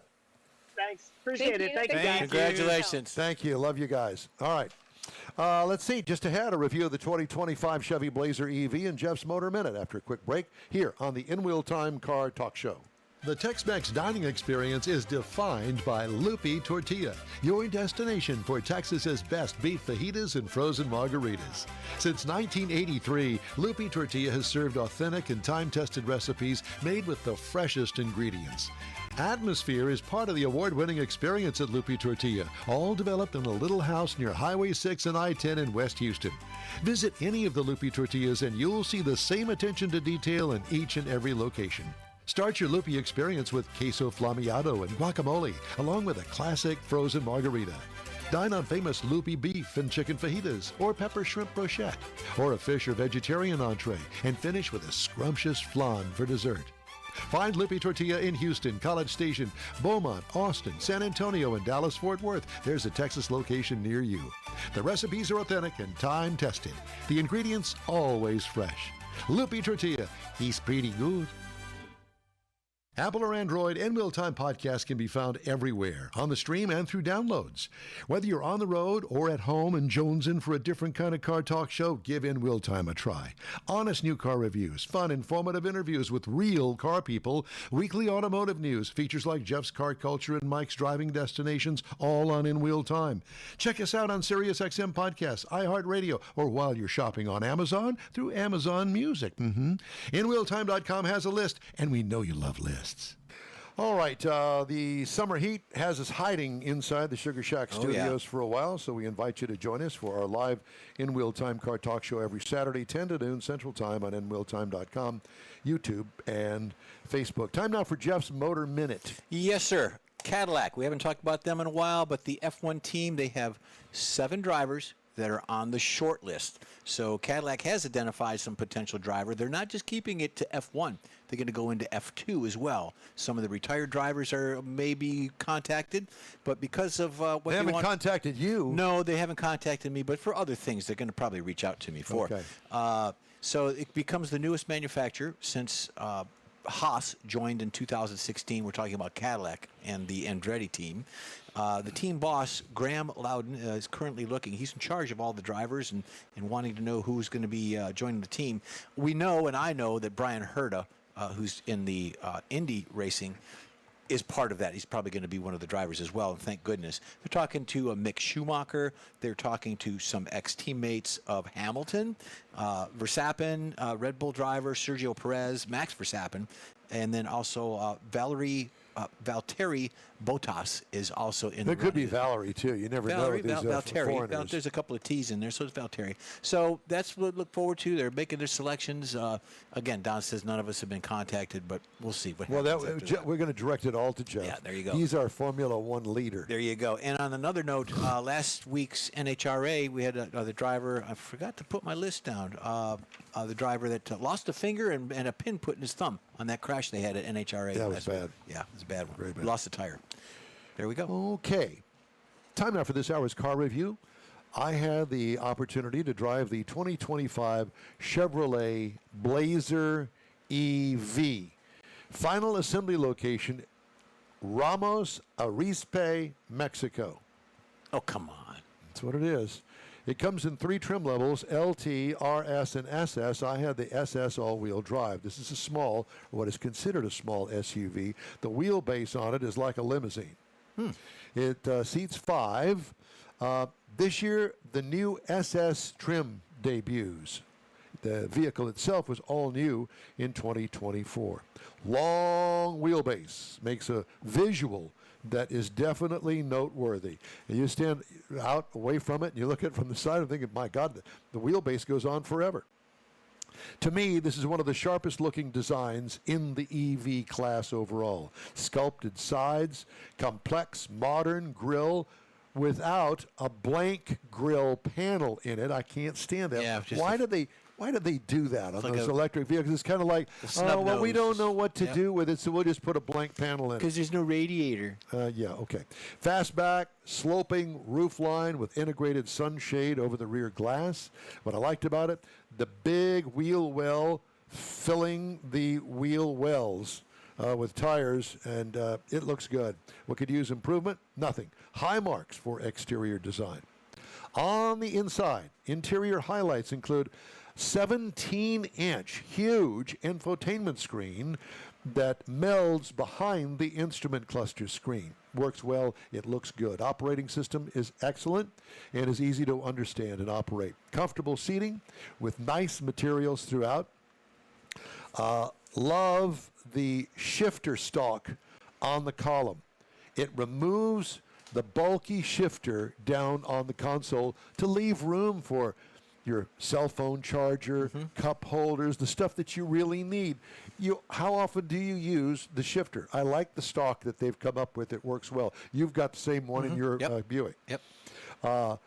Cargo room, plenty behind the second row of seats. What I liked, overall, great user-friendly design, great family vehicle.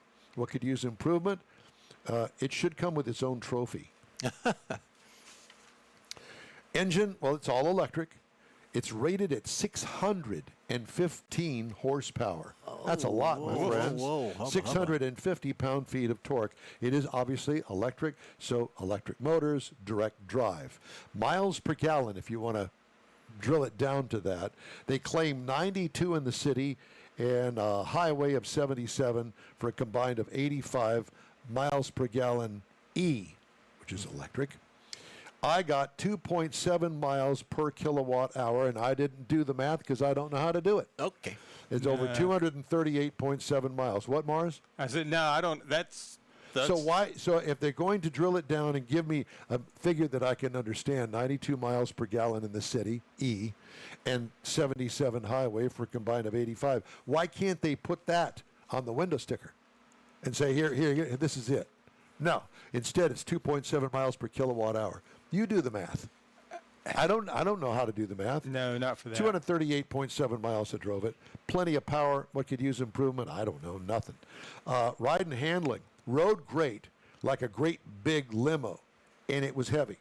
The weight, 5,730 pounds, and it felt like it. It felt like a big, heavy limousine. But you know what?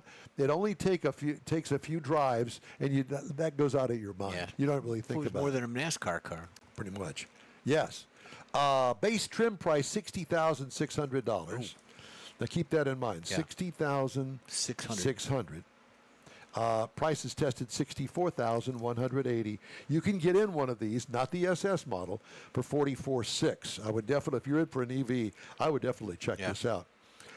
It still have the $7,500 tax credit. Not going to be lasting much longer. And of course, you know, GM is about to pass on those tariffs, at least in some form. So keep that in mind. Mm-hmm.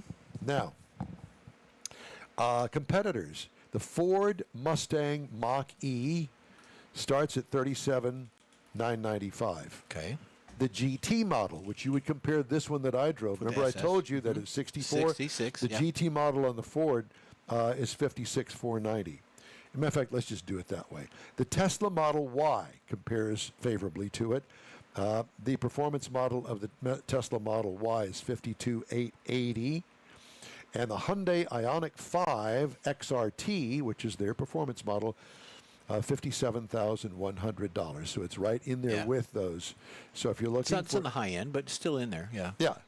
Well, for an electric car, it fits. Yeah. And with the review that you just gave it, and it's a sharp-looking vehicle, yeah, you could get all that money. I tell you, man, I really liked it. I don't think I rode in that one, but we did see it. Yes, it's a nice car. It is very nice. Hey, if you'd like to get in touch with us, send us an email. The address here is info@inwheeltime.com. We'll be back right after this quick break. You own a car you love. Well, why not let Gulf Coast Auto Shield protect it?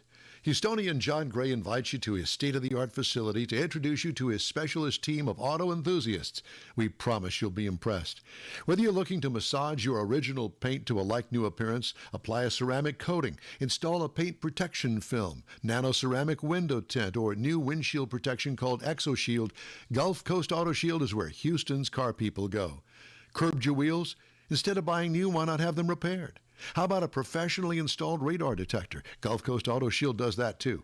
Get a peek inside the shop and look at the services offered by getting online and heading to gcautoshield.com. Better yet, stop by their facility at 11275 South Sam Houston Tollway, just south of the Southwest Freeway, and get a personal tour.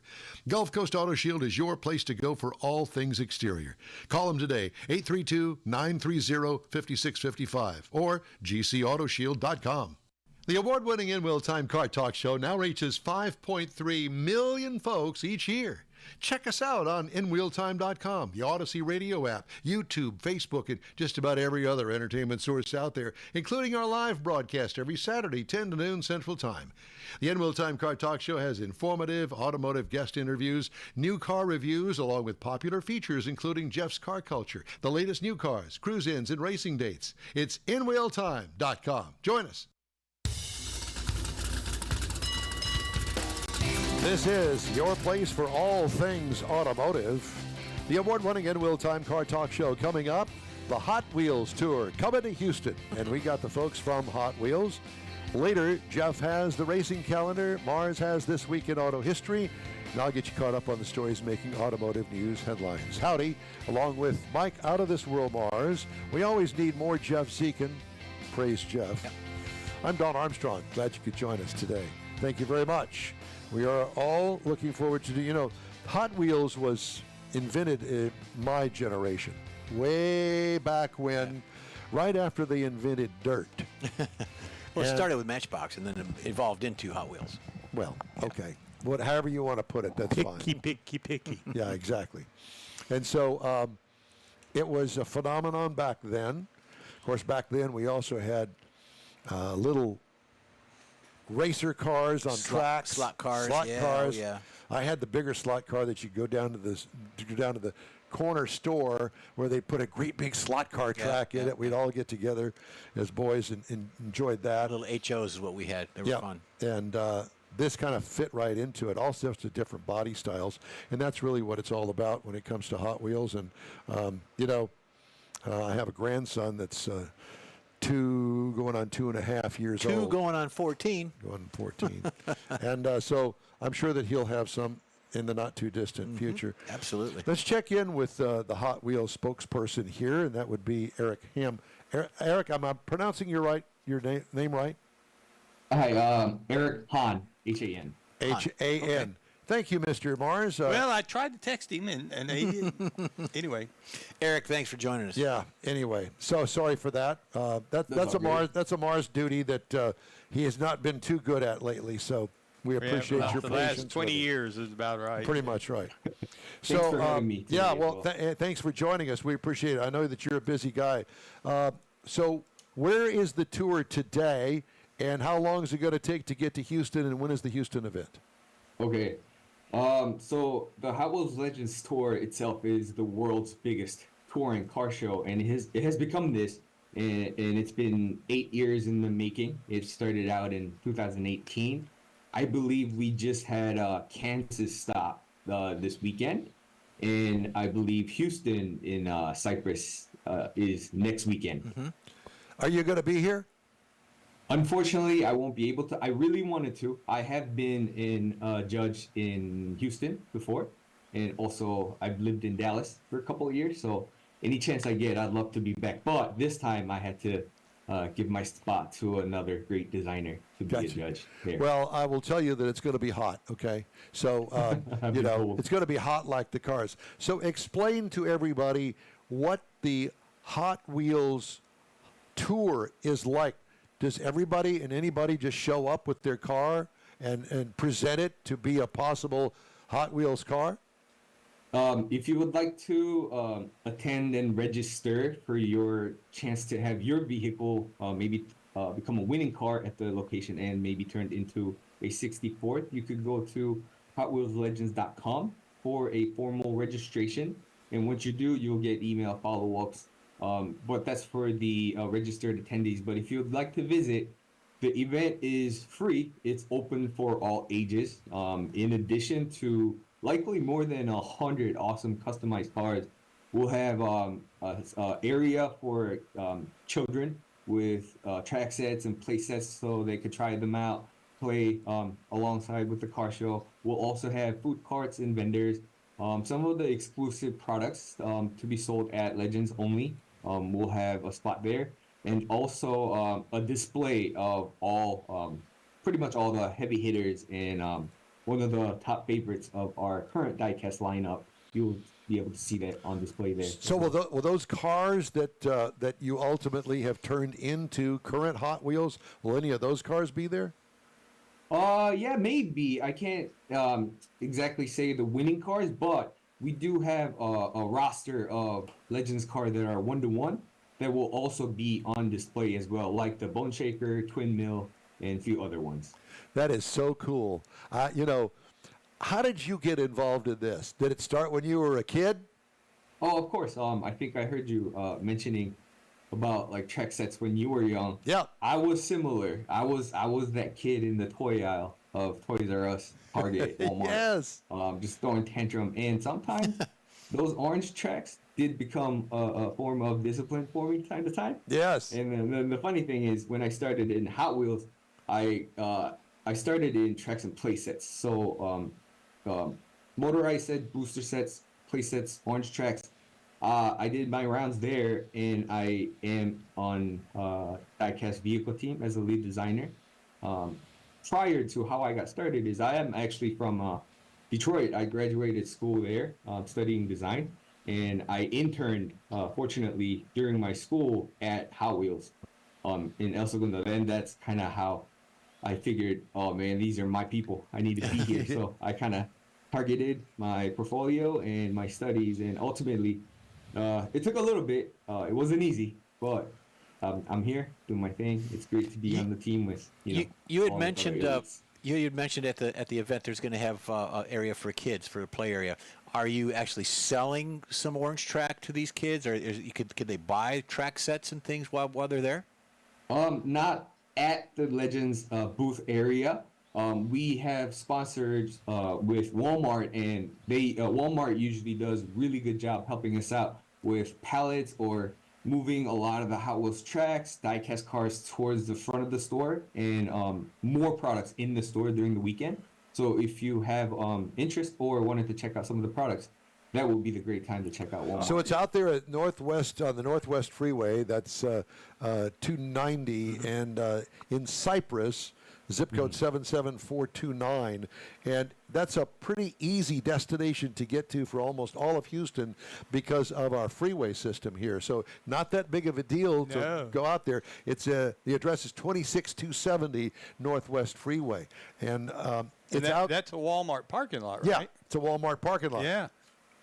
Yes, sir. Walmart usually allows us to block off a good chunk, and historically, Texas and Houston, the crowd has been amazing. We've usually had to block and maybe turn down some of the cars because we just have so many cars coming, and we expect the same for next week, maybe a little larger than we expect. Now, this is a Should be great one-day only event, correct?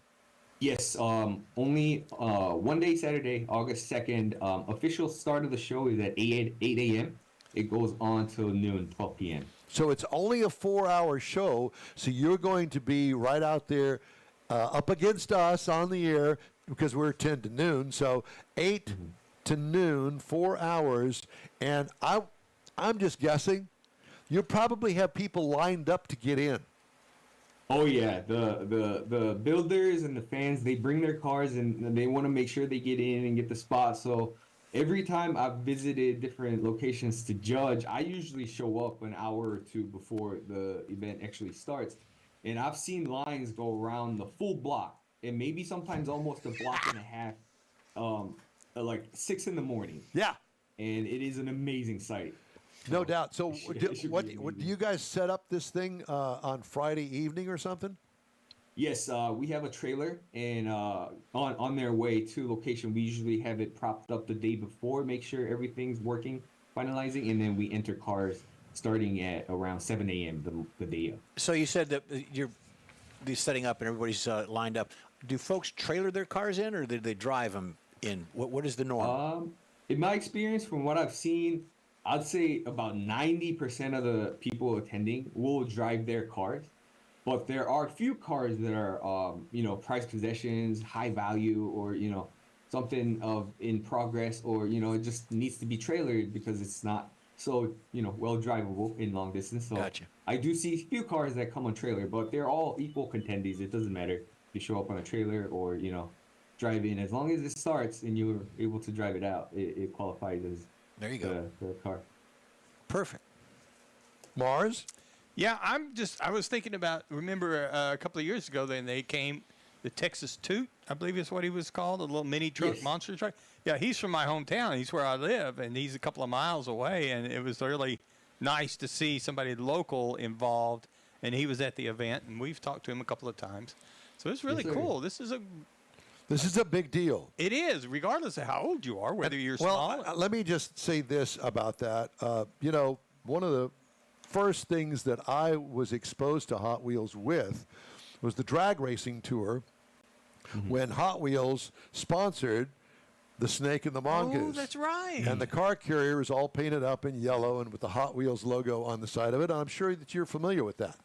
Of course, it's one of the more iconic duos in our drag lineup. Yeah. And I think that energy carries on. yeah, it does. And it was such a great time. By the way, those 2 trucks were found, I don't know, in a field somewhere. And somebody said, you know what? I think we're going to restore these. So they restored the trucks. They look all brand new. Yep, just like they've the even day. put I think they put a couple of funny car dragsters on there with Don the Snake Prudhomme and Tom McEwen, the Mongoose, and it was great memories for all of us. And I wish that they would bring that display for you guys. Somebody would say, you know, hey, we're going to bring the actual Hot Wheels drag cars out. I would have to come out there. I would have to. You know, keep an open mind. We don't know what we might bring still, and we do have a lot of good, amazing stuff to come forward for the fans. So, yeah, keep the eyes open. I'll be sure to let you know personally. if Yeah, we please have do. something like that. So let me ask you this. So is there a website that we can go and get all the information about the event? Yeah, you could check out at Hot Wheels Legends hashtag on Instagram, or go to hotwheelslegends.com. It'll show you all the information that has to do with the event itself and the schedules. And also, we are going global as well on the website. If you're international viewer fans, you could also check out information regarding. Is global it free to the public, or is there a cost to Yeah, get he in? said it's free. Okay, it's free. Okay. I have a question. Are you in your office? This is my home studio. I was gonna say, because you got lots of neat things sitting back there in the Yeah, background. maybe. Hey, A maybe lot of next neat time we'll have to toys. take a tour of your studio. Hey man, if you guys come through, if you're in LA, reach out. I'd love to give you guys. a Where'd you tour. say you were, El Segundo? Yeah, well, our headquarters is in El Segundo. Gotcha. Well, man, Yeah, hope to see you guys in the studio. yeah. Or for all of our friends that listen, watch the show out here, be sure and go out to the big event. It's at the Walmart parking lot. And again, it's 26270 Northwest Freeway in Cypress. It's kind of close out there to Hooks Airport, if you're familiar with that. Yeah. And it's just a Saturday morning. It's not an all-day deal. So Right, you 8 to still noon, got and that's time. it. Yeah, then you can get out of the heat of the day, the heavy heat in the afternoon. You're going to miss that. Well, Go into Walmart I and just buy got- Hot Wheels. That's There it. you go. Yeah. Or use their restroom, tear up the toy department. There you go. They got to have something to do over there. Absolutely. Yeah. Well, Eric Hahn, it's great to talk to you, my friend. Thank you so much for joining us out there. This is probably a little bit too early for you on a Saturday morning. Oh, it's all good. Happy to help. Thanks for having me on the show. Well, thank you. We appreciate you. And It's a great event. Yeah, look forward to seeing the cars out here in Houston. Appreciate you. Have a good day. You too. Cool stuff. I get excited. Yeah. I mean, I sent we're that all to little you. I boys. sent that to you. Yeah, last- you sent that to me, and so when I saw the date of when it was, I It's kind of quick. tried to rush them, and they worked real good, and they got a hold of Eric, and because at first they said, "Man, Little too it's close." it's Yeah. too close," and they came back and said, "Well, we got somebody that'll talk." So we got a guy. we got a guy. We know a guy. We got a guy. So so it's a Well, that's great good. event. I'm glad that you got a hold of him. I know that I saw an ad somewhere. I guess it was on Facebook It or was, something. and that's the one I sent to Mike. Yeah. Yeah. And so I thought, wow, we got to have these guys on. Yeah, it'd be great. Yeah. I think it'd be great to go out there. So if you have an idea at home that you want on, get a hold of Mike. Mike at inwheeltime.com. Or info at There you inwheeltime.com. go. Any of those things. Any of those Car things. and Michael, related, car related, yeah. If a good basil soup recipe. Mike's got that too. Ooh, tomato basil's good. There you go.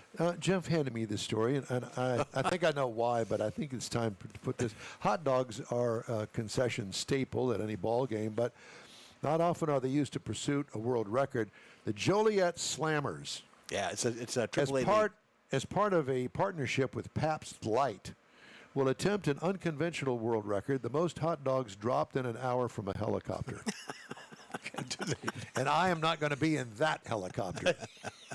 Because you wouldn't be able to tell me You'd be apart eating from them. the hot dogs. You'd be eating them up there. Between innings No of an wrappers. upcoming game, the Slammers will drop 2,600 packaged hot dogs. This is kind of like the turkey drop. Yeah. How big are the packages?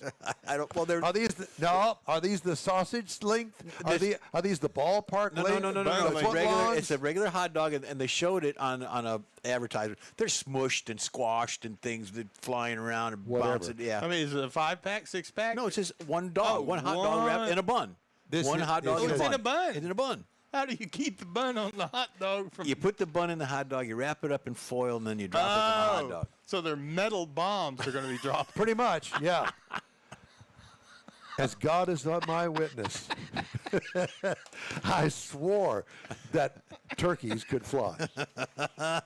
It says we've done a lot of wild promotions at the ballpark, but dropping 2,600 hot dogs from a helicopter for fans to eat to attempt a world record? Question mark. That's a new one even for us. Slammers owner and EVP Night Train Veek said in the release, partnering with Pabst Light to celebrate the new beer in the most absurd, delicious way possible just felt right. Well, the only thing is that I don't know where this is. Where is it going to be? I believe it's in Indiana. Yeah, Joliet. Joliet. With Pabst, it should be in Milwaukee. Well, dubbed the Wiener Drop. Joliet Jake's up there. The world record attempt is scheduled for July 22nd. Which is last week. At the Slammers. We missed it. Yeah. Did we? Oh, you didn't tell me that. Oh, well, I didn't know you were going to read it.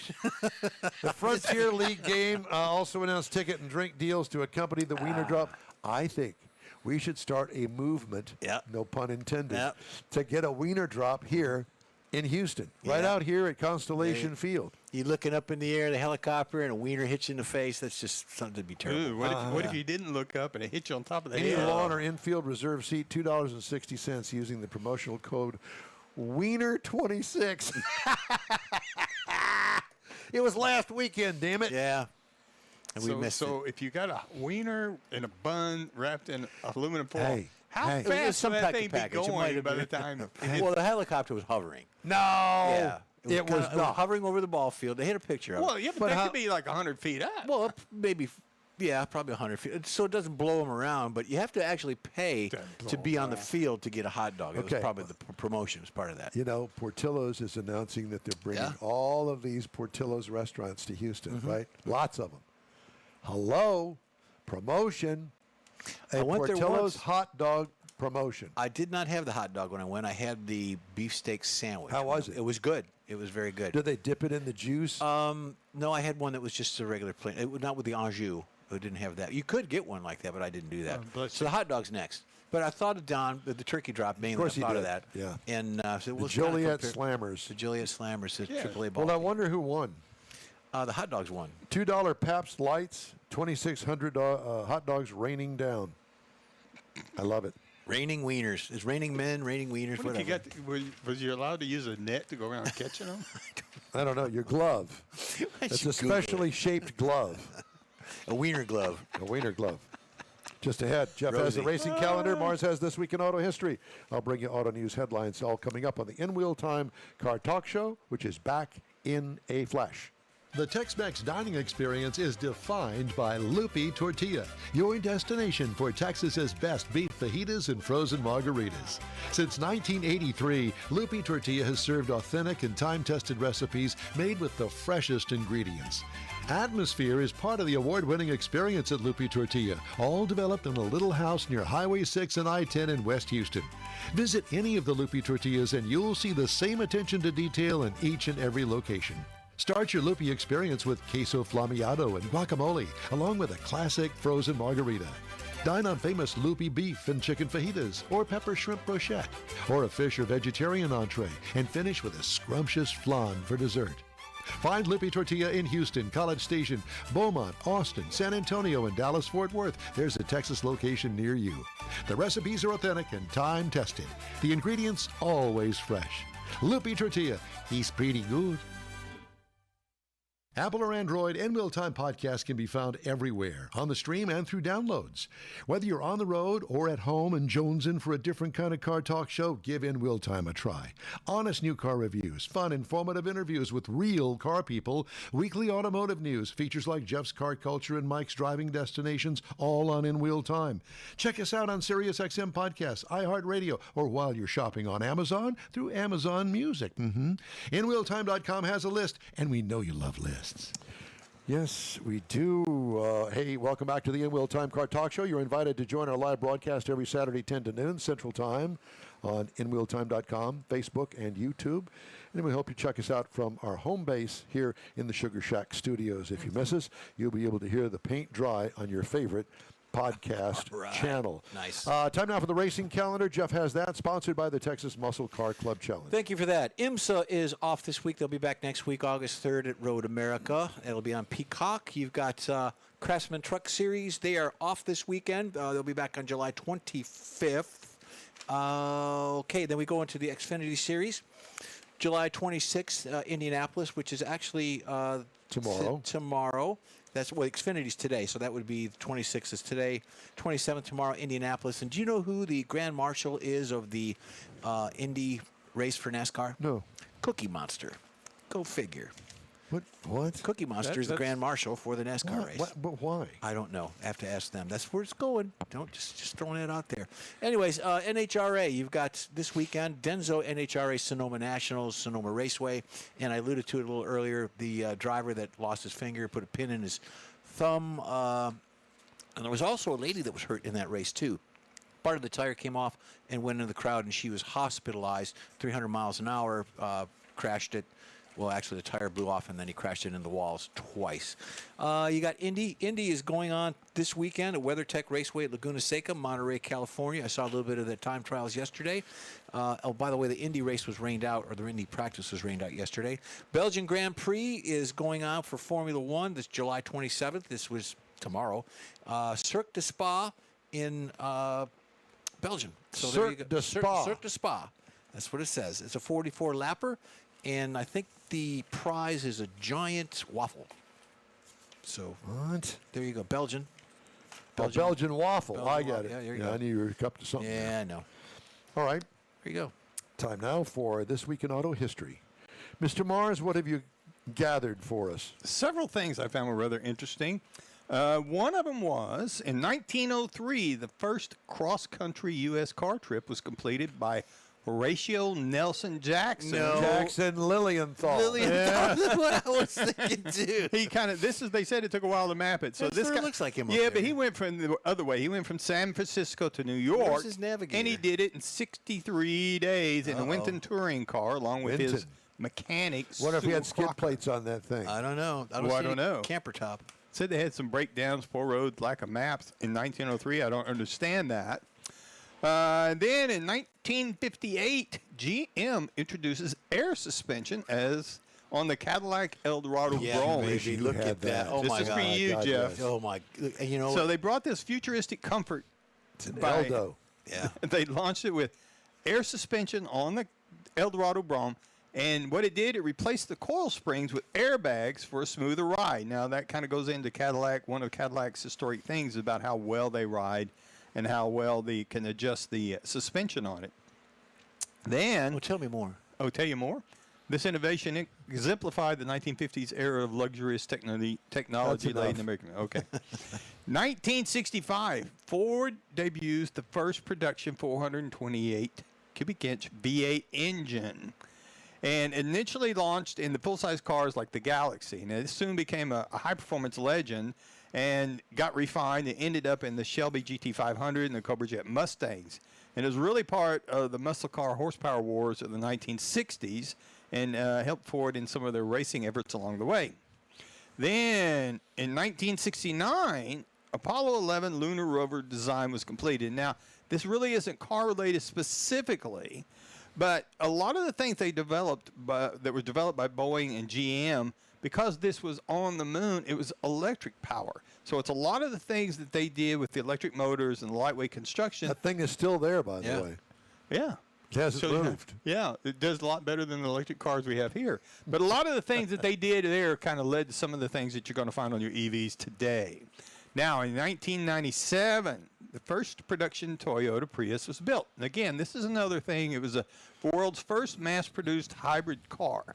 And it's really stuck around for a long time. It's really been popular. It sparked the modern hybrid movement, and which led to some of the electrified fleets.